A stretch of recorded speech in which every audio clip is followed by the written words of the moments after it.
வசுதேவருக்கு மகனா பிறக்கும்போது பகவான் இந்த சிகப்பு கலர் பீதாம்பரத்தோடையே தான் பிறக்கிறார். இதை உணர்த்தணும் அப்படிங்கிறதுக்காக தான் குருவாயூரப்பன் சிகப்பு கோபியமும் மஞ்சள் கலர்ல பீதாம்பரமும் கட்டிக்கிறார். இந்த குருவாயூரப்பன் யுகங்களுக்கெல்லாம் அப்பாற்பட்டவர், கால தேச வர்த்தத்துக்கெல்லாம் அப்பாற்பட்டவர். திரேதா யுகத்துல ராமர் அவதாரம் பண்றார், துவாபர யுகத்துல கிருஷ்ணர் அவதாரம் பண்றார். ஆனா இந்த குருவாயூரப்பன் யுகத்துக்கும் முன்னாடில இருந்தே இருக்காராம். யுகத்துக்கும் முன்னாடி பிரஷ்னி சுதபஸ் அப்படிங்கிற பெரிய தம்பதி அவளுக்கு குழந்தையே இல்லை அப்படின்னு பகவான்கிட்ட பிரார்த்தனை பண்ணிக்கிறான். எப்படி பிரார்த்தனை பண்ணிக்கிறான்னா 12 நாள் உபவாசம், எதுவும் சாப்பிடாம ஓம் நமோ பகவதே வாசுதேவாய அப்படிங்கிற பகவானோட நாமாவை ஜெபிச்சுட்டு பிரார்த்தனை பண்ணிக்கிறா. 13வது நாள் பகவான் காட்சி அளித்து உங்களுக்கு என்ன வரம் வேண்டும்னு கேட்கிற. சர்வலோகேஸ்வரனை பார்த்த உடனே அவளுக்கு குரலே வெண்மடையாம். பகவானை பார்த்து கன நிக்கிறா. அப்ப பகவான் தன்னோட சங்க வச்சு அவளோட கழுத்துல இப்படி தேக்கிற. அப்பதான் அவளுக்கு பேச்சே வருது. இவ்வளவு நேரமா தங்களுக்கு குழந்தை வேணும் அப்படின்னு கேட்க நினைச்சவா பகவானை பார்த்த உடனே பகவானே உங்களை போல எங்களுக்கு ஒரு குழந்தை வேணும் அப்படின்னு 3 வாட்டி சொல்றாளாம். பகவானும் தந்தேன் தந்தேன் அப்படின்னு சொல்லி நீங்க கேட்ட மாதிரியே 3 ஜென்மாவுக்கு நான் உங்களுக்கு குழந்தையா பிறக்கிறேன் அப்படிங்கிற. அது மட்டும் அவளுக்கு போதலையாம்.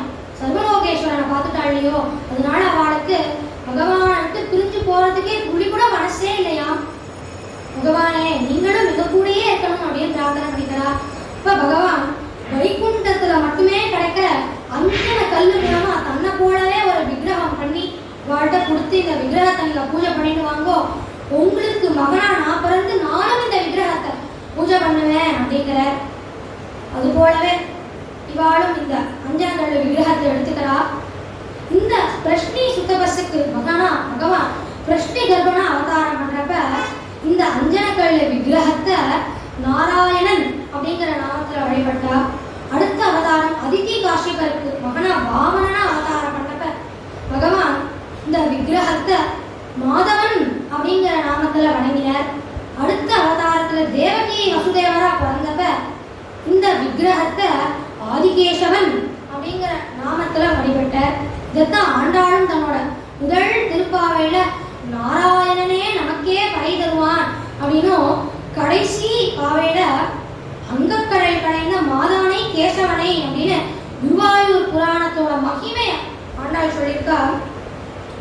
பகவான் கிருஷ்ணன் வைகுண்டாரோகணம் பண்றதுக்கு முன்னாடி தன்னோட ஃப்ரெண்டான உத்தவட்ட இந்த ஆதிகேசவ பெருமாளை கொடுத்து இந்த பகவானை நீங்க பத்திரமா பார்த்துக்கோங்க, கலியுகம் முடிய வரைக்கும் இந்த பகவான் பூலோகத்திலே இருந்து எல்லாருக்கும் அனுகிரகம் பண்ணணும் அப்படின்னு சொல்லிட்டு வைகுண்டாரோகணம் பண்றார். அப்ப ஒரு பெரும் பிரளயம் ஏற்படுறது. அப்ப உத்தவருக்கு என்ன பண்றதுன்னே தெரியலையா. அப்ப ஆகாச மாதமா குருவும் வாயுவும் போறா. குருவோட சிஷ்யர் தான் இந்த உத்தவர். அப்ப குருட்டையும் வாயுட்டையும் இவர் பிரார்த்தனை பண்ணிக்கிறாளாம். நீங்க 2 பேரும் தான் இந்த ஆதிகேசவ பெருமாளை பத்திரமா பார்த்துக்கணும், கலியுகம் ஆரம்பிச்ச உடனே இந்த பகவானை நீங்க பிரதிஷ்டை பண்ணணும், கலியுகம் முடிகிற வரைக்கும் இந்த பகவான் பூலோகத்திலே இருந்து எல்லாருக்கும் அனுகிரகம் பண்ணுவார் அப்படின்னு சொல்லிட்டு இந்த பகவானை குருட்டையும் வாயுட்டையும் கொடுத்துடுற. கலியுகம் ஆரம்பிக்கிற வரைக்கும் குருவும் வாயுவும் இந்த ஆதிகேசவ பெருமாளை ஒரு தங்க தட்டுல வச்சு பூஜை பண்ணிட்டு வரா. கலியுகம் ஆரம்பிச்சுடுறது. அரபிக்கடல் ஓரமா வந்துட்டே இருக்கா. இப்ப பார்த்தா பரசுராம கஷேத்திரமான கேரளா கஷேத்திரம் வர்றது அப்படியே பச்சை பசேல்னு இருக்கு. அப்ப ஒரு அசரீரி கேட்கறதாம். அந்த அசரீரி சொல்றது, இந்த ஆதிகேசவ பெருமாள் உங்களுக்கு கீழே இங்க ஸ்தாபனம் பண்ணுங்கோ அப்படின்னு அதிகார தோரணையில கேட்கறது. அவளும் கீழே வந்து பார்க்கறா. பார்த்தா அங்க சாட்சாத் பார்வதி பரமேஸ்வராலே இருக்கா. இங்க நல்லா மழைய மாருத்தங்கள்லாம் அடிக்கிறது. அதனால இந்த குருவாயூரப்பன் இந்த ஆதிகேசவ பெருமாள் விக்கிரகத்தை நீங்க இங்கேயே பிரதிஷ்டை பண்ணுங்கோ அப்படிங்கிறா. அப்ப குருவும் வாயுவும் பிரார்த்தனை பண்ணிக்கிறாளாம். இந்த இடத்துல நாங்க உங்களுக்கு இப்போ ஒரு கோயில் நிர்மாணம் பண்ண போறோம் அப்படின்னு வேண்டிக்கிறா. அப்ப அந்த விக்கிரகம் சொல்லலாம், இங்க ஒரு கோயில் நிர்மாணம் பண்றதுக்கு முன்னாடி முதல்ல இங்க ஒரு குளத்தை நிர்மாணம் பண்ணுங்கோ அப்படிங்கிறா. அப்ப குருவும் வாயுவும் வருண பகவானை பிரார்த்தனை பண்ணிக்கிறார். அப்ப அவர் அந்த இடத்துல ஒரு குளத்தை உருவாக்குறார். அந்த குளத்துக்கு நாராயண சரஸ் கோயில் கட்டியாச்சு, இந்த இடத்துல பகவானை ஸ்தாபனம் பண்ணணும். இந்த தேவர்கள் எல்லாரும் பார்க்கறா. சரி, இந்த ஊருக்கும் இந்த பகவானுக்கும் ஒரு பேர் வைக்கணுமே, என்ன பேர் வைக்கலாம்? இந்த குளத்துக்கு நாராயண சரஸ்னு பேர், இந்த ஊருக்கு நாராயணபுரம்னு வைக்கலாம் அப்படின்னு அவளை டிசைட் பண்றா. அப்ப அந்த ஆதிகேசவ பெருமாள் சொல்றாராம், என்னை இவ்வளவு காலமா குருவும் வாயுவும் தான் கஷ்டப்பட்டு என்னை காப்பாத்திருக்கா, அதனால என்னோட பெயரும் இந்த ஊரோட பெயரும் இவாளோட நாமத்துலதான் அமையும், இவா 2 பேரோட பேரை சேர்த்து சொல்லுங்க அப்படிங்கிற. தேவர்கள்லாம் குரு வாயு அப்படின்னு சொல்றா. அது கூட ஒரு இது சேர்த்து இந்த ஊருக்கு குருவாயூர் அப்படின்னு பேரை வருது. இப்படி நாராயணனா மாதவனா கேசவனா இருந்த அந்த பகவானுக்கு குருவும் வாயுவும் சேர்ந்து அப்பேற்பட்ட அந்த பகவானை பிரதிஷ்ட பண்ணதுனால இந்த பகவானுக்கு இந்த நாமங்கள்லாம் போய் குருவாயூரப்பன் அப்படின்னு பேர் ஏற்படுது. கோயில் முன்னே கூடி நின்ற கோடி ஜென்மம் பாவம் தீர குருவாயூரப்பா உன்னை நமஸ்கார் செய்கின்றோம். திருமேனி தரிசனம் நிர்மலமாகவே கண்டு கிரிதரா உன்னை நாம் நமஸ்காரம் செய்கின்றோம்.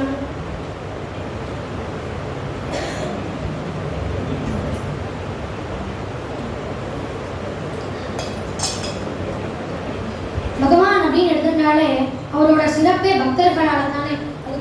அதுபோல குருவாயூரப்பனும் நிறைய பக்தர்களுக்கு அனுகிரகம் பண்ணியிருக்கார். பூந்தானம் அப்படின்னு ஒரு பெரிய பாகவதோத்தமர் இருந்தார். இந்த பூந்தானமும் நாராயண பட்டத்திலும் சமகாலம் தான். இந்த பூந்தானம் எப்போதும் பாகவதம் படிச்சுட்டே இருக்காராம். இவர் பாகவதம் படிச்சத யாரெல்லாம் கேட்டிருக்கா அப்படின்னு பார்த்தோம்னா, கேரளால கொட்டியூர் அப்படிங்கிற ஊர்ல ஒரு சிவன் கோயில் இருக்கு. கேரளா அப்படின்னு சொன்னாலே நிறைய மழை வசிக்கும் இல்லையா, அதனால அந்த சிவன் கோயில் கொஞ்ச நாட்கள் தான் திறந்திருக்கும், மற்ற நாட்கள் இந்த மழையினது காரணமாக நட சாத்திடுவா. அப்படி கொஞ்ச நாட்கள் திறந்திருக்கிற சமயத்துல இந்த கோயிலுக்கு போய் இவர் பாகவதம் படிப்பாராம். இப்படி ஒரு நாள் இவர் பாகவதம் படிக்கிறார். அதுல ஒரு கட்டம் கிருஷ்ணனும் ருக்மிணியும் ஒரு சம்பாஷணம், அந்த கட்டத்தை படிச்சுட்டு மறுநாள் படிக்கிறதுக்காக இவர் புக் மார்க் வச்சுட்டு கிளம்புறார். மறுநாள் வந்து பார்த்தா அந்த அத்தியாயத்தோட முதல் பக்கத்திலேயே புக் மார்க் இருக்கான். என்னடா இது அப்படின்னு மறுபடியும் படிச்சு பார்க்கிறார். மறுபடியும் அந்த புக் மார்க் மறுநாள் வந்து அத்தியாயத்தோட முதல் பக்கத்திலே வந்துடுறது. இப்படி ரொம்ப நாள் ஆயிட்டே இருக்கு. ஒரு நாள் பாகவதம் படிச்சுட்டு அவர் தன்னோட ஆத்துக்கு வந்துடுறார். பாகவத புஸ்தகத்தை கோயிலே விட்டுடுறார். சரி, புஸ்தகத்தை எடுக்க போலாமே அப்படின்னு கோயிலுக்கு போனா நட சாத்திடுறா. அப்ப உள்ள ஒரு சத்தம் கேட்கறதா பார்த்தா சிவபெருமான் அந்த பாகவத புஸ்தகத்தை எடுத்து பார்வதிக்கும் பூதகணங்களுக்கும் படிச்சு காமிக்கிறாராம். படிச்சு முடிச்ச உடனே நான் படிச்சது எப்படி இருக்குன்னு கேட்கிறார். இப்ப பார்வதி தேவி சொன்னா, நீங்க படிச்சது நல்லாதான் இருந்தது, ஆனா பூந்தானம் சொல்ற அளவுக்கு வராது அப்படிங்கிறாளாம். சிவபெருமான் சொல்ற, ஆனா எனக்கும் பூந்தானம் படிச்சு அதை கேட்கணும் அப்படிங்கிறதுதான் என்னோட ஆசை, அதனாலதான் அவன் ஒவ்வொரு நாளும் பாகவதம் படிச்ச உடனே அந்த புஸ்தகத்தோட அத்தியாயத்தோட முதல் பக்கத்துல நான் புக் மார்க் இருக்கிறேன் அப்படின்னு சிவபெருமான் பூந்தானத்தோட மகிமையை சொல்றார். அதே மாதிரி இந்த பூந்தானம் அவர் ஆத்து கொள்ளையில உட்கார்ந்து எப்போதும் பாகவதம் படிப்பாராம். அப்படி அவர் கொள்ளையில உட்கார்ந்து படிக்கும் போது அந்த பாகவதத்தை அவர் ஆத்துல இருக்கிற 2 வாழைமரம் கேட்டு அந்த வாழைமரமே மோட்சத்துக்கு போயிடுதான். இந்த பூந்தானம் பொதுவா மலையாளத்துல நல்லா ஸ்லோகங்கள்லாம் எழுதுவார். சம்ஸ்கிருதத்தை விட நல்லா எழுதுவார் மலையாளத்துல. ஒரு சமயம் சம்ஸ்கிருதத்துல ஒரு ஸ்லோகம் எழுதி இது சரியா இருக்கா அப்படின்னு நாராயண பட்டத்திரிகிட்ட கேட்கிறார். இப்ப பட்டத்திரியும் இது சரியா இல்ல அப்படின்னு சொல்லிடுறார். பூந்தானம் ரொம்ப வருத்தப்படுற. அன்றைய தினம் நாராயண பட்டத்திரியோட கனவுல சாட்சாத் குருவாயூரப்பனே போய் சொல்றாராம், ஏன் என்னோட பக்தனான பூந்தானம் சொன்ன அந்த ஸ்லோகத்தை நீ ரிஜெக்ட் பண்ண அப்படின்னு கேட்கிறார். அப்ப பட்டத்திரி சொல்ற, இல்ல அதுல விபக்தி சரியா இல்ல, அதனாலதான் அந்த ஸ்லோகத்தை நான் ரிஜெக்ட் பண்ணேன் அப்படிங்கிற. அப்ப குருவாயூரப்பன் சொல்றாராம், எனக்கு விபக்தி எல்லாம் முக்கியம் கிடையாது, அவனோட பக்தி தான் எனக்கு முக்கியம், அவனோட ஸ்ரத்த அந்த மனசுதான் எனக்கு முக்கியம் அப்படின்னு குருவாயூரப்பன் சொல்றாராம். இவர் இந்த கிருஷ்ண ஜனனத்தை மலையாளத்துல கிருஷ்ண கதாமிருதம் அப்படின்னு எழுதியிருக்கார். இந்த பூந்தானத்துக்கு ரொம்ப நாளா குழந்தைகளே ரொம்ப வருஷமா இல்ல, இப்படி ரொம்ப நாள் கழிச்சு அவருக்கு ஒரு குழந்தை பிறக்கிறது. அந்த குழந்தைக்கு 1 வயசு ஆகுது. ஆயுஷேனம் பண்ணி குண்டலம் போடலாம் அப்படின்னு அவள் முடிவு பண்றா. குழந்தை அப்ப தூங்கிடுறது. குழந்தைய ஒரு ஓரமா வைக்கிறா. ஆத்துக்கு வந்திருக்கிறவாள்லாம் ஓரமா போட்டுடுறா. அந்த ஓரத்துல தான் அந்த குழந்தை படுத்துட்டு இருக்கு. அந்த குழந்தைய அவ கவனிக்கல. ஒருத்தர் அந்த இடத்துல ஈர துணி போட்ட உடனே ஒருத்தர் மாத்தி ஒருத்தரா சரி இந்த ஆத்துல இவ இந்த இடத்துல தான் ஈர துணி போடுவா போல அப்படின்னு ஒருத்தர் மாத்தி ஒருத்தர் அந்த இடத்துல ஈர துணி போட்டுட்டு வரா. குழந்தைய அவ கவனிக்கல. அப்புறம் பார்த்தாதான் தெரியறது குழந்தை படுத்து. முந்தானம் ரொம்ப வருத்தப்படுற, கதற. குருவாயூரப்பனோட சன்னதியில வந்து கதற. எனக்கே ரொம்ப நாள் கழிச்சு ஒரு குழந்தை வந்தது குருவாயூரப்பா, அந்த குழந்தையும் கொண்டு போயிடுதே அப்படின்னு வருத்தப்படுற. இப்ப குருவாயூரப்பன் கச்சு குருவாயூரப்பனா உன்னி கிருஷ்ணனா உன்னிகள் வேணுவோம் மக்களா கிருஷ்ண கிருஷ்ணா முகுந்தா அப்படின்னு பூந்தானத்தோட கண்ணத்தோட கண்ணம் சேர்த்து பூந்தானத்தை கட்டி பிடிச்சிட்டார். அப்ப பூந்தானத்துக்கு தோன்றதான் இந்த உன்னி கிருஷ்ணன் இருக்கும்போது மற்ற குழந்தைய மேல நம்மளோட ஆசை போகுமா அப்படின்னு கிருஷ்ண கிருஷ்ணா முகுந்தா ஜனார்தனா கிருஷ்ண கோவிந்த நாராயணா பதே கிருஷ்ண கிருஷ்ணா முகுந்தா ஜனார்தனா கிருஷ்ண கோவிந்த நாராயணா பதே கிருஷ்ண கோவிந்த நாராயணா பதே கிருஷ்ண கோவிந்த நாராயணா பதே. இப்படி குருவாயூரப்பன் பண்டிதர்களுக்கு மட்டும்தான் அனுகிரகம் பண்ணுவார் அப்படிங்கிறது கிடையாது, பாட்டிக்கும் அனுகிரகம் பண்ணுவார். குருரம்மா அப்படிங்கிற பாட்டி குருவாயூரப்பனை அட்லீஸ்ட் 2 வாட்டியாவது தரிசனம் பண்ணிடணும் அப்படிங்கிறத வழக்கமா வச்சுருக்கா. ஒரு நாள் குருவாயூரப்பனை தரிசனம் பண்ணிட்டு ஆத்துக்கு வரலான்னு கிளம்புறா. அப்ப ஜோன்னு மழை பெய்யுது. சரி மழை நிக்கட்டும்னு வெயிட் பண்றா. அப்ப பயங்கரமா இருட்டிடுறது. இருட்டினாலும் பரவாயில்ல அப்படின்னு கிளம்புறா. பாட்டி இல்லையா, அதனால வழி மாறி போயிடுறா. அப்ப ஒரு மாட்டுக்கார பையன் வந்து அந்த பாட்டியோட கையை பிடிச்சி சொல்றாராம், பாட்டி அந்த பக்கமா போயிடாத, அந்த பக்கம் காடு தான் சிங்கம் தான், என்னோட கையை பிடிச்சிப்போ பாட்டி அப்படின்னு அந்த பாட்டியை இந்த பாட்டியோட ஆத்துக்கு கொண்டு வந்து சேர்த்து விடலாம். அந்த பாட்டி கொஞ்சம் நாளாம், அண்ணா இந்த காலத்துலலாம் யாரும் பாட்டியெல்லாம் மதிக்கிறதே கிடையாது, இப்படி என்ன கூட்டிட்டு வந்ததுனால உன்னோட வஸ்திரம்லாம் என்னமா படுத்தே அப்படின்னு அந்த பாட்டியே ஒரு 2-3 புடவை தான் வச்சுட்டு இருக்கா. அதுல ஒரு சிகப்பு புடவையை எடுத்து அந்த புடவைய பாதியா பிடிச்சு அந்த பையன்கிட்ட கொடுத்து உடுத்திக்க சொல்றா. அந்த பையனும் அதை உடுத்திட்டு கிளம்புறான். மறுநாள் அந்த பாட்டி நிர்மாலய சேவைக்காக குருவாயூரப்பனோட கோயிலுக்கு வரா. அப்ப பார்த்தா வந்திருக்கிறது அந்த மாட்டுக்கார பையன் தான் அப்படின்னு அந்த பாட்டி எந்த சிகப்பு வஸ்திரத்தை கொடுத்தாலோ அந்த சிகப்பு வஸ்திரத்தை சாட்சா குருவாயூரப்பன் கட்டிட்டு இருக்க. பாட்டிக்கு பேச்சே எழுதல. குருவாயூரப்பனை பார்த்து கண்ணீர் விட்டு அழறா. இப்படி குருவாயூரப்பன் பாட்டிக்கு மட்டும்தான் அனுகிரகம் பண்ணுவார் அப்படிங்கிறது கிடையாது. 5 அறிவு இருக்கிற மிருகத்துக்கு கூட அனுகிரகம் பண்ணுவார், யானைக்கு கூட அனுகிரகம் பண்ணுவார். கேசவன் அப்படிங்கிற ஒரு யானை 1913ல பிறக்கிறது. இந்த கேசவன் யானையோட சரித்திரத்தை சொல்லாம குருவாயூரப்பனோட மகிமையே ஒரு முடிவுக்கு வராது. இந்த கேசவன் யானை 1913ல பிறக்கிறது. 1923ல இந்த யானையை கோயில்கிட்ட குருவாயூரப்பனோட கோயில ஒப்படைக்கிறா. அப்ப இந்த யானைக்கு 10 வயசு ஆகுது. இந்த யானை ஏகாதசினா சாப்பிடாதான். நம்மளே ஏகாதசி விரதம்லாம் கடைபிடிக்கிறது கிடையாது. அந்த யானை ஏகாதசினா சாப்பிடாதான். இந்த யானை முதல்ல இருந்து இப்படி கிடையாதான். எப்ப குருவாயூரப்பனோட கோயிலுக்கு கைங்கரியம்னு இந்த யானை வந்ததோ குருவாயூரப்பனோட அந்த வெண்ணையை சாப்பிட்டு அதுக்கு ஞானம் வந்துடுதான் அந்த யானைக்கு. இப்ப நம்ம ஊர்லாம் நம்ம புறப்பாடு அப்படின்னு சொல்லுவோம். அது போல அங்க கேரளானா புறப்பாடு ஸ்ரீவேலி அப்படின்னு சொல்லுவா. அதுல குருவாயூரப்பனை ஒரு யானை தான் தூக்கும். அந்த யானையை சூஸ் பண்ணணும் அப்படிங்கிறதுக்காக அவ ஒரு எலிஃபென்ட் ரேஸ் வைப்பா. அந்த எலிஃபென்ட் ரேஸ்ல எந்த யானை முதல்ல வர்றதோ அந்த யானைக்கு தான் குருவாயூரப்பனை தூக்கிறதுக்கான ரைட்ஸ் இருக்கு. அந்த ரேஸ்ல எப்போதுமே இந்த கேசவன் யானை எப்படியாவது கஷ்டப்பட்டு ஓடி முதல்ல வந்துடும். அப்புறமா ஆனந்தமா குருவாயூரப்பனை தூக்கும். இப்படி ரொம்ப வருஷமா இந்த யானை குருவாயூரப்பனை தூக்கிடுறது. எல்லாருக்கும் வயசுன்னு ஒண்ணு இருக்கு இல்லையா, இந்த யானைக்கும் ரொம்ப வயசாயிடுது. ஒரு சமயம் ஒரு ரேஸ்ல 2ஆவதா வந்துடுறது. அப்ப முதல்ல வந்த யானைக்கு தானே குருவாயூரப்பனை தூக்கிறதுக்கான ரைட்ஸ். சரி இந்த யானை ரொம்ப வருஷமா குருவாயூரப்பனை தூக்குறது, இந்த யானையை நம்ம எதுக்கு விடணும் அப்படின்னு கோயில்ல ஒரு சங்கிலி போட்டு இந்த யானையை கட்டிடுறா.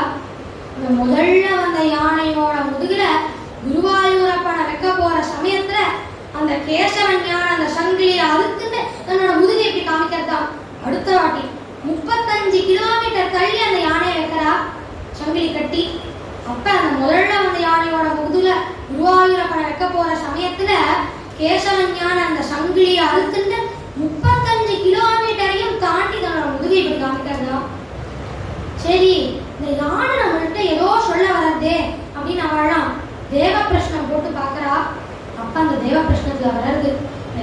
கேசவஞான இதோட இருக்கிற வரைக்கும் இந்த யானை தான் குருவாயூரப்பனை தூக்கணும் அப்படின்னு அந்த தேவ பிரச்சனத்துல வந்துடுறது. இது ரொம்ப நாள் ஆறுது.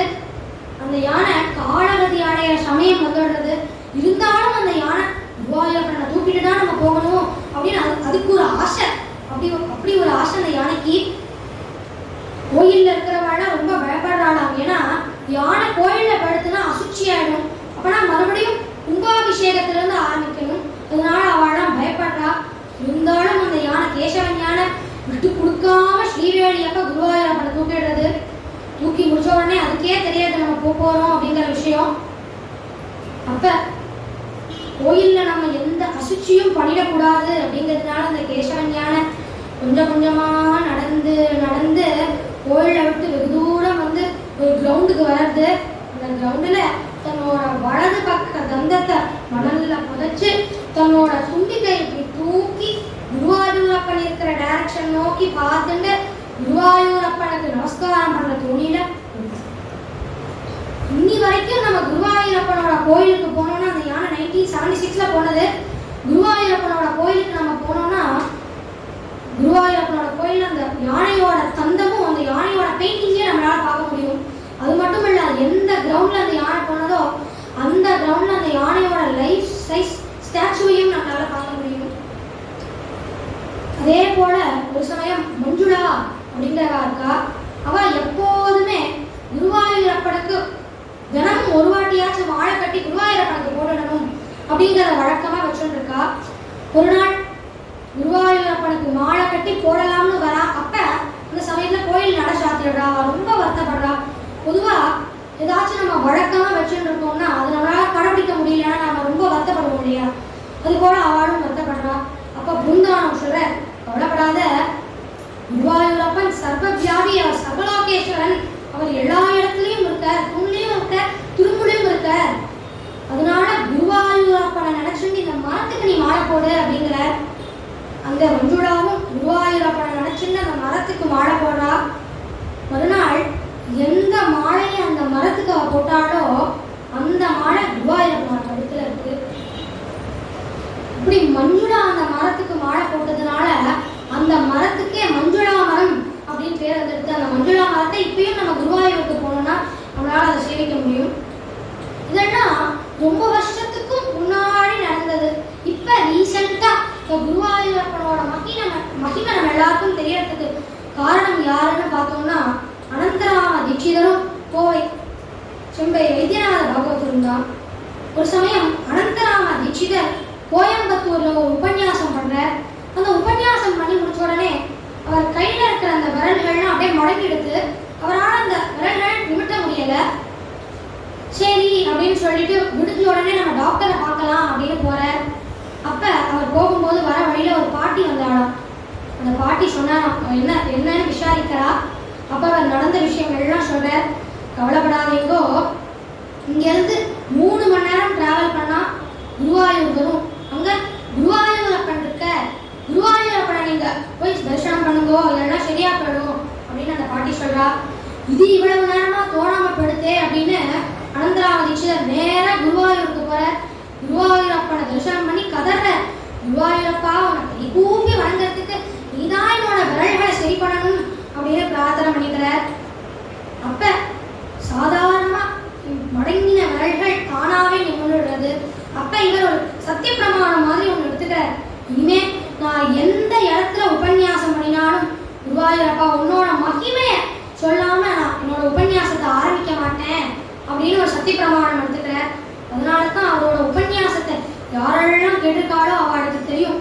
அவர் குருவாத புரீஷ பஞ்சரத்னமும் பாலபுரநாட்டமும் பாடாம தன்னோட உபன்யாசத்தை அவர் ஆரம்பிக்க மாட்டார். அதே மாதிரி முடிக்கும் போதும் குருவாயூரப்பனோட மகிமையை சொல்லித்தான் தன்னோட உபன்யாசத்தையே முடிப்பார். இந்த அனந்தராம தீட்சிதர் உபன்யாசத்துல ஒரு சக்கரவர்த்தி அப்படின்னு எடுத்துக்கலாம். அது போல இந்த செம்பை வைத்தியநாத பாகவதர் சங்கீதத்துல ஒரு பெரிய சக்கரவர்த்தி அப்படின்னு நம்ம சொல்லலாம். ஒரு சமயம் இவர் ஒரு கச்சேரிக்கு போயிருந்தார். அந்த கச்சேரியில ஒரு 4 கீர்த்தனைகள் பாடுறார். அப்போ ஒரு குருவாயூரப்பனோட கீர்த்தனை பாடும்போது திடீர்னு அவரோட குரல் எழும்பல காத்து வர ஆரம்பிச்சுடுறது. அவரும் சுடு தண்ணி குடிச்சு பார்க்குறாரு, காப்பி குடிச்சு பார்க்குறாரு, அவரோட குரல் எம்பட. சரி அப்படின்னு கச்சேரியை பாதியிலேயே நிறுத்திட்டு ட்ரீட்மெண்ட் எடுத்துக்கிறார். அவர் எடுத்துக்காத ட்ரீட்மெண்ட்டே இல்லை. கென்யாவிலேருந்து டாக்டர்ஸை வர வச்சு ட்ரீட்மெண்ட் எடுத்துக்கிறார். இந்த நாட்டு மருத்துவம் அதெல்லாம் எடுத்துக்கிறார். அதே மாதிரி அமெரிக்காவிலேருந்து டாக்டர்ஸை வர வச்சு ட்ரீட்மெண்ட் எடுத்துக்கிறார். எது எடுத்துட்டாலும் இவரோட இந்த குரல் மீண்டும் வரமாட்டேங்கிறது. ஒரு நாள் இவர் ஆத்துல ரொம்ப வருத்தத்தோடு இருக்க. அப்ப இவரோட நண்பர் ஒருத்தர் வந்து சொல்றார், உன்னோட அந்த நீ வந்து இந்த குருவாயூரப்பனோட கீர்த்தனை பாடும்போது தானே என்னோட அந்த குரல் படுத்து, அதனால நீ குருவாயூரப்பனை பிரார்த்தனை பண்ணிக்கோ, உன்னோட குரல் மீண்டும் வந்துடும் அப்படிங்கிற. இது இவ்வளவு நாளா தோணாம படுத்தே அப்படின்னு நேரா குருவாயூருக்கு போறார். குருவாயூருக்கு போய் குருவாயூரப்பன் சன்னதிக்கு முன்னாடி கதற, குருவாயூரப்பா நீங்க தான் என்னோட போன குரலை மீண்டும் தரணும்னு பிரார்த்தனை பண்ற. அப்ப குருவாயூரப்பா அப்படின்னு இவரோட குரல் மீண்டும் வந்துடுறது. அப்ப அவர் அந்த கச்சேரியில எந்த குருவாயூரப்பனோட கீர்த்தனையை நடுவுல முடிச்சாரோ அந்த கீர்த்தனையை இங்க பாடி முடிக்கிறார். அதனாலதான் எப்படி தை மாசம் 26 தியாகராஜ ஆராதனை நடக்கிறதோ அது போல குருவாயூர் ஏகாதசி அப்ப செம்பை வைத்தியநாதர் உற்சவம் குருவாயூர்ல நடக்கிறது. பண்டரிபுரம் அப்படின்னு சொன்னாலே நாம சங்கீர்த்தனம் தான். பூரி ஜெகநாத் அப்படின்னு சொன்னாலே பிரசாதம் தான். அது போல குருவாயூர் அப்படின்னு சொன்னாலே பாகவதம் தான், நாராயணியம் தான். இந்த பாகவதத்தோட சாரத்தை தான் நாராயணியம்னு சொல்லுவா. இந்த நாராயணியத்தை எழுதினவர் சாட்சாத் நாராயண பட்டதிரி. இவர் மேம்பத்தூர்ல அவதாரம் பண்ற சகலகெல்லாம் வல்லவர். இவரோட குருவோட பெயர் அச்சுத பிச்சாரணி. இவருக்கு இவரோட குருநாதருக்கு திடீர்னு வாத நோய் வந்துடுறது.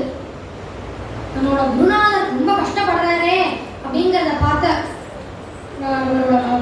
நாராயண பட்டதிரி அவரோட வாத நோயை வாங்கிக்கிறாராம். அவர் அந்த வாத நோயை வாங்கிட்டாரே ஒழிய அவராலையும் பட்டதிரியாலையும் இந்த வாத நோயை தாங்கிக்க முடியல. இவரும் நிறைய ட்ரீட்மெண்ட்லாம் எடுத்துக்கிறார். இருந்தாலும் இந்த வாத நோய் சரியா போக மாட்டேங்கிறது. அப்ப அவரோட ஜாதகத்தை வச்சுட்டு பிரச்சனை போட்டு பார்க்கிறார். அதுல வர்றது மத்ஸ்யம் தொட்டு குருவாயூர்ல பாடணும் அப்படின்னு வர்றது. மத்ஸ்யம் அப்படின்னா மீன் அர்த்தம். மீனாஞ்சி தாங்கே ஆவீதம் நாரதாக்கே யசப்ரணிஷந்தரி மண்டலைஷ்ச யோகீந்திராணாம் த்வதங்கே த்வதிகசு மதுரா முக்திவாதாம் நிவாசோ பக்தானாம் காமர்ஷ விதர்விச்சலயம் நாததே பாதமூலம் நித்யம் சித்தஸ்திதம் மே பவனபுரபதே கிருஷ்ணா காருண்ய சிந்தோஹ வித்வா நிஷோஷதாபான் பிரதிபது பரமானந்த சந்தோஹ லக்ஷ்மி. இப்படி நாராயணியத்தை பாடுற. இந்த நாராயணியத்துல 1000 ஸ்லோகங்கள் இருக்கு. இந்த 1000 ஸ்லோகங்களையும் 100 தசகங்களா பிடிச்சிருக்க. ஒரு தசகம் அப்படின்னா 10 ஸ்லோகம். குருவாயூர்ல இருக்கிற குருவாயூரப்பன் வைகுண்டத்துல இருந்து வந்த குருவாயூரப்பன். நம்ம நங்கநல்லூர்ல இருக்கிற உத்தர குருவாயூரப்பன் பூலோக வைகுண்டம் அப்படின்னு அழைக்கப்படுற குருவாயூர்ல இருந்து வந்த குருவாயூரப்பன். அங்க என்னென்னலாம் உற்சவங்கள் நடக்கிறதோ அது நம்மளோட உத்தர குருவாயூரப்பன் கோயிலையும் நடக்கிறது. அங்க ஸ்ரீவேலி அப்பாவா யானை மேல குருவாயூரப்பனை தூக்கிட்டு வருவா. இங்க வெள்ளி ரதத்துல குருவாயூரப்பனை நம்ம ஏழை பண்ணிட்டு போறோம். அங்க தேங்காய் உடைக்க மாட்டா, இங்க நம்ம தேங்காய் உடைப்போம். அங்க கேரளா சம்பிரதாயத்துல நடக்கிறது, இங்க தமிழ்நாடு சம்பிரதாயத்துல நம்ம குருவாயூரப்பனை நம்ம வணங்குறோம். முதல்ல காலங்காத்தால இங்க நம்மளோட உத்தர குருவாயூரப்பன்ல நிவேதனம், முதல் நிவேதனம் என்னன்னு பார்த்தோம்னா நம்மளோட கோசாலையில இருந்து காய்ச்சாத பாலை தான் குருவாயூரப்பனுக்கு முதல்ல அவ நிவேதனம் பண்றா. அடியே சிறியவன், வயசுலயும் சரி அனுபவத்திலயும் சரி. அதனால நான் சொன்னதுல குணமிருப்பேன் ஏற்று குற்றமிருப்பேன் பெரியவா நீங்க தான் சமைக்கணும். இது வரைக்கும் நான் சொன்னதுல நல்லது இருந்தா மட்டும் எடுத்துக்கோங்க, கெட்டது இருந்ததுன்னா நீங்க தான் என்னை மன்னிக்கணும்னு பிரார்த்தனை பண்ணிக்கிறேன். இந்த இடத்துல என்னோட குருநாதரான ஸ்ரீமதி மோனா ஸ்ரீனிவாசன் அவர்களுக்கும் என்னோட நன்றியை தெரிவிச்சுக்கிறேன். சத்குருநாத் மகாராஜ் கி ஜானகி காந்த ஸ்மரணம் கோவிந்தநாம சங்கீர்த்தம் குருவாயூரப்பனுக்கு ஜெய்.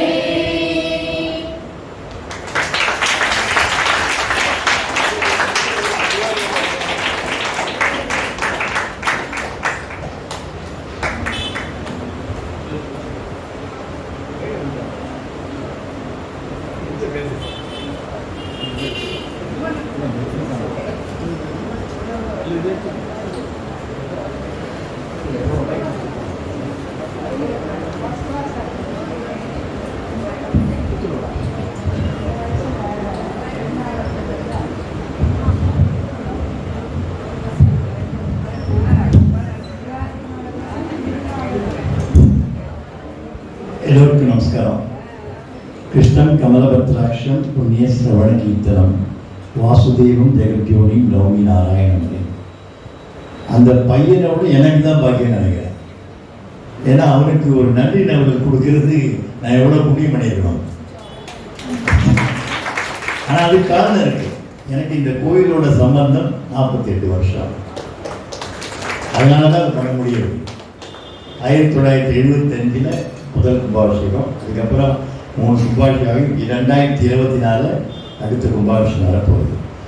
இதே மேடையில் நம்ம கோயிலுக்கும் அந்த குருவாயூர் கோயிலுக்கு உள்ள வித்தியாசம், கம்பேரிசன், ஒற்றுமை எல்லாம் சேர்த்து நானும் இந்த மேடையில் ஒரு பிரவச்சனம் பண்ணியிருக்கேன். ஆனால் அன்றைக்கி நான் பட்டப்பாடு உட்காந்து எழுதுறதுக்குள்ளே எனக்கு போர் ஆயிடுச்சு. எது மறந்து எது விட்டேனோன்னு தெரியல.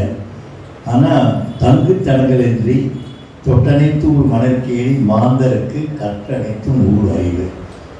சின்ன பையன்தான். ஆனால் இந்த நேம்ஸ்லாம் நானும் வச்சு காப்பாங்க. அதெல்லாம் ரொம்ப கஷ்டம். 3 தலைமுறை சொல்கிறாங்க.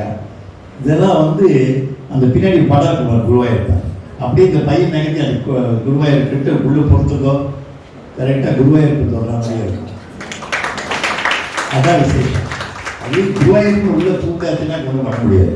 அவனே கிருஷ்ணரை பற்றி பெருமையாக சொல்லி நான் கருப்பார் காட்சியை பார்த்து அதெல்லாம் விடுதோம். கிருஷ்ணரை ஆக்கர்ஷணம் பண்ணுறது கிருஷ்ணர் தான்.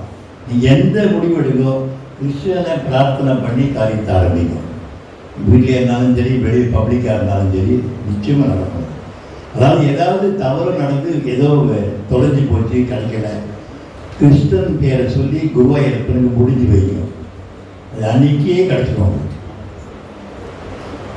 இது மாதிரி குருவாயூரப்பன் லேசப்பட்டவன் இல்லை, குறும்புக்கார கண்ணன் தான். ஆனால் இந்த மாதிரி தர்ப சம்சாரத்தினாயே சொன்னவங்க துஷ்ட நிற்கிறதும் தேவை. இப்போ எப்படி அசுராலாம் யாரும் கிடையாது, நாமளே தான் அசுரா. நமக்குள்ளேயே நிறையா இருக்கு. அதனால ஒரு ராவணன் போறாரு, ஒரு கும்பகர்ணன் போறாரு, என்ன நிறைய சொல்கிறான் பாருங்க, சிசுபாலன் போகிறான். இவ்வளோ இதெல்லாம் பண்ணுறதுக்கு பகவான் அவதாரம் பண்ணிகிட்டே இருக்க முடியாது. நமக்கு ஏகப்பட்ட பேர் இருக்கா. எவ்வளோ நோய்கள் வரா மாதிரி அதே மாதிரி அசுராக்கள் இருக்கா. இதெல்லாம் இந்த நோய் அசுரா மாதிரி இருக்கிறதெல்லாம் இப்படி போக்க முடியும். இந்த மாதிரி குட்டி குழந்தைகள் வந்தால் தான் முடியும். அது நம்ம பேரண்ட்ஸ் கையில் இருக்கு. இந்த 8வது அதுக்கப்புறம் நம்ம செம்பை வைத்தியநாதத்தை பற்றி சொன்னா பாருங்க. செம்பை வைத்தியநாத பாருங்க, லலிதா பத்மியோட அம்மா சரஸ்வதி பாய், இவாள்லாம் இங்கே இந்த கோவில் கட்டத்துக்கு ரொம்ப ஹெல்ப் பண்ணிருக்கேன். இங்கே ஒரு பெரிய விளக்கு பார்த்துருக்கீங்களா? பெரிய விளக்கு ஒன்று இருக்கும், அது ராகினி கொடுத்த விளக்கு. அதனால் நம்ம கோயிலுக்கு கம்பேரிசன் பண்ணலாம். இங்கே சில இப்போ ஐயப்பன் இருக்குங்க, இங்கே கிழக்கு பக்கமாக இருக்குது, குருவாயூரில் மேற்கு பக்கமாக இருக்கும். அங்கே பிள்ளையாரை சுத்த முடியும், இங்கே சுத்த முடியாது. நவகிரகம் அவன் கல்லாக தான் இருக்கும், இங்கே நவகிரகம் பிரதிஷ்டையே இருக்குது. இந்த மாதிரி நிறைய சொல்லிட்டு போகலாம். அதனால் அவனை ரொம்ப அதிகம் சொன்னான், எல்லா பிரார்த்தனையும் பண்ணலான்னு. நம்ம இன்னொன்று சொன்னான், என்னோட அருமை நண்பர் துபாயிலேருந்து யானை கொடுக்குறேன்னு. யானை கொடுத்துட்டு போயிடுவாங்களா? நம்ம எப்படி காப்பாற்று? அதுதான் கஷ்டம். இவர் 4-5 மாடு வச்சு காப்பாற்றுறது எங்களுக்கு ரொம்ப கஷ்டமாக இருக்குது. யானை கொடுக்கறத பற்றி நம்மளும் வாங்கி விடலாம். அதுக்கப்புறம் அது வீதி வர அழைச்சின்னு போகணும். எவ்வளோ விசேஷம் இருக்குது. அதனால் குருவாயூரில் எல்லாம் பண்ணால் நம்ம பண்ணிடணும், பண்ண முடியாது. கேரளா இயற்கையிலே அது அமைஞ்ச ஒரு க்ஷேத்திரம். அது பரசுராம க்ஷேத்திரம். அதனால் அங்கே எல்லாம் அமைஞ்சிருக்கு. 70 யானைகள் இருக்காங்க. ஆனால் அப்படி போயிட்டு இருக்குது பிரமாதமாக. அந்த பையன் சொன்னது சர்வேஷ், பேரே பாருங்க, சர்வேஷ் ஸ்ரீராம். சர்வேஷ் எல்லாம் சர்வேஸ்வரன் அதுலேயே இருக்கலாம். ஸ்ரீ, அதுக்கப்புறம் ரஷ்மி இருக்காங்க, ராம். ராம்னு சொன்னாலே பெரிய புண்ணியம். சர்வேஷ் ஸ்ரீராம் பிரமாதமாக இருக்குது. சொன்ன மாதிரி மோகனா சீனிவாசன்னா குரு. இந்த மாதிரி ஆன்மீக பிரவச்சனத்துக்கு குரு. அதுக்கப்புறம் மியூசிக் சித்ரா மூர்த்திகிட்ட கற்றுக்கிறான், சாரி ஸ்ரீவித்யா சீனிவாசன்ட்ட. அதுக்கப்புறம் தேவாரம் திருப்புகொண்டா சித்ரா குரு மூர்த்திகிட்ட கற்றுக்கலாம். அப்புறம் நெல்லை ஜியோ, அதான் நம்ம பரனூர் அண்ணாவோட அந்த ஃபேமிலி, அவாட்டையும் நிறைய கற்றுக்கலாம். அதனால் நல்ல பேஸ் இருக்குது. 5 வயசுலேன்னு சொல்லிட்டு இருக்காங்க. இப்போ எத்தனை சொல்லியிருக்கான்னு கேட்டேன். அது வேண்டாம் மாமா, சொல்ல வேண்டாம், நிறைய சொல்லிட்டான் அப்படின்னா. அதனால் இன்னும் நிறைய இருக்குது. இப்போ அடுத்த வாய்ப்பே அவருக்கு சான்ஸ் காத்துட்ருக்கு. எனக்கு ஒருத்தர் மத்தியானம் ஃபோன் பண்ணிட்டார், உங்களுக்கு ஒரு சின்ன பையன் கதை சொல்ல போகிறான், நம்ம தர்மலிங்கேஸ்வரர் கும்பாட்டத்தில் அந்த பையனை போட போகிறேன் அப்படின்னு நான் சொல்லியிருக்கேன். அதனால் ஒரு 48 நாளைக்கு என்னோட உதவியில் அவள் ஃபிக்ஸ் பண்ணணும்னு ஆசைப்படுறான். அதனால் என்ன முடியுமோ நான் என்னோட அருமை நண்பர் ராமச்சந்திரன் சேர்ந்து என்னென்ன அங்கேயும் பண்ண முடியுமோ அதெல்லாம் பண்ணி இந்த சின்ன குழந்தைகளை முன்னுக்கு கொண்டு வரணும். இந்த திருவள்ளுவர் சொன்ன மாதிரி மயலி சொல்லிக்காத அந்த இது திருக்குறள் பாருங்க, நம்ம என்னதான் சொன்னாலும் பெரியவா சொன்னாலும் அந்த குழந்தை வாயால் குழந்தையை பற்றி கேட்டாக்கா ரொம்ப பிரமாதமாக இருக்கும். கிருஷ்ணனை பற்றி கிருஷ்ணன் மூலமாக தான் கேட்கணும். இங்கே எவ்வளோ அழகாக அந்த கம்சன் பற்றிலாம் சொல்கிறச்ச 7வது முதலேருந்து 8வது அப்படிலாம் சொல்லலாம் பாருங்க. இதெல்லாம் வந்து அப்படியே வரணும், இல்லாட்டி தடுமாறி போச்சுன்னா உட்கார முடியாது. ரொம்ப அழகாக சொல்கிறான். அவளுக்கு பெரிய எதிர்காலம் இருக்குது. எப்படி பார்க்க போகிறேன், இதில் அனந்தராம் தீக்ஷராக பார்க்க போகிறேன்னா, தாமல் ஆள் மாதிரி பார்க்க போகிறேன்னா, இது மாதிரி எத்தனையோ நிறைய கற்றுக்கலாம் பாட்டெல்லாம்.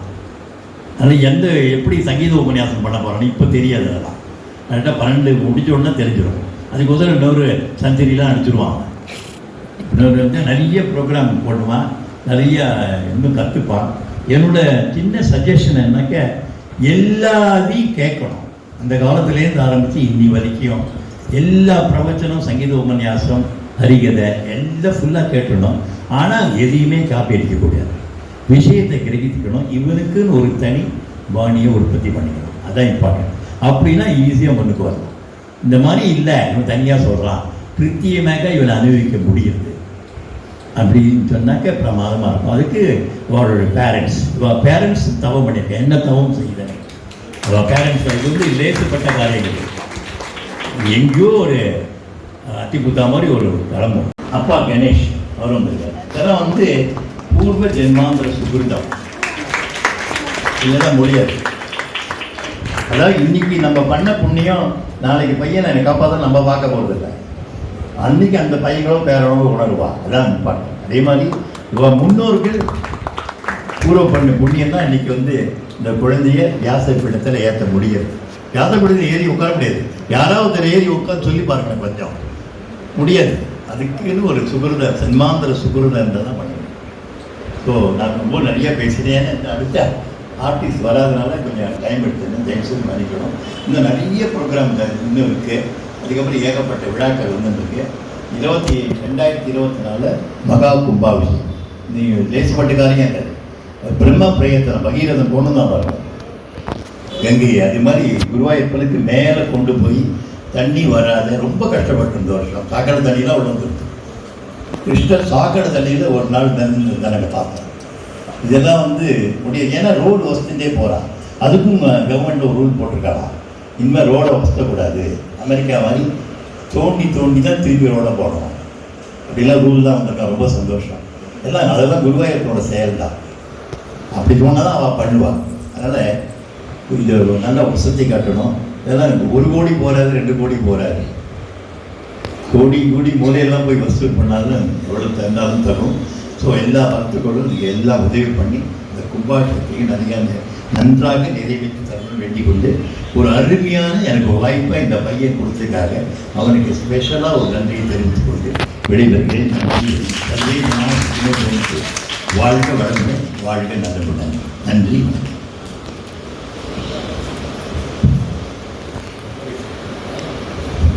அம்மா ஆஃப் பண்ணிட்டுமா? தாத்தா நான் ஜூம் பண்ணிப்பேன். ஜூம் நல்லா வருது. இல்லை போடு எடு